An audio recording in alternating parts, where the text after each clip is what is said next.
quick review of the data. So we've got the spreadsheet here. First tab on net accounts. So essentially through the process of going in and putting your tower on a map and drawing a circle and saying who's got wells or who has facilities, we came up with a total of 74 companies today. Of course, things change all the time. People are always moving assets, but that's kind of the snapshot today. And then what I did is I said, okay, well, let's weigh these out. And we've got how many wells on net, how many facilities on net.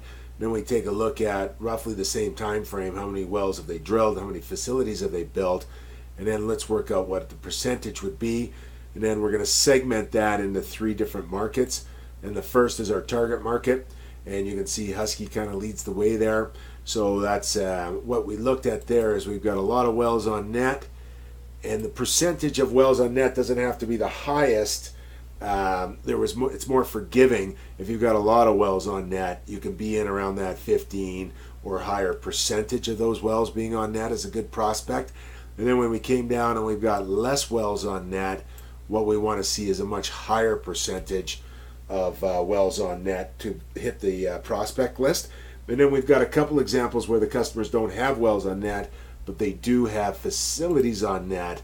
So here in Tidewater Midstream, no wells on net, but 25% of their facilities are net. These are large facilities, good prospects for us as well. So I mean, I can tag these who's oil and gas producers and who's midstream. Then we have the prospect account. We got a few less of those. So decent amount of wells on net.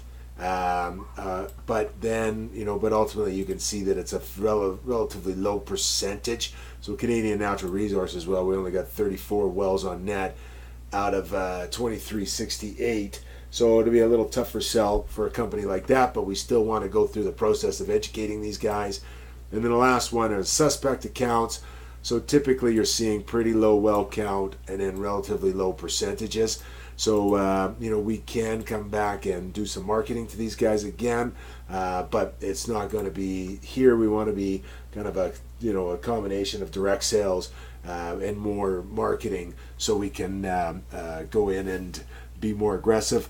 So the other pieces of data that I'll put in, specifically on the target accounts, what we can take a look at is I can provide you a little bit more background on each one of those, and we can kind of talk about that. Thanks, and let me know what questions you have.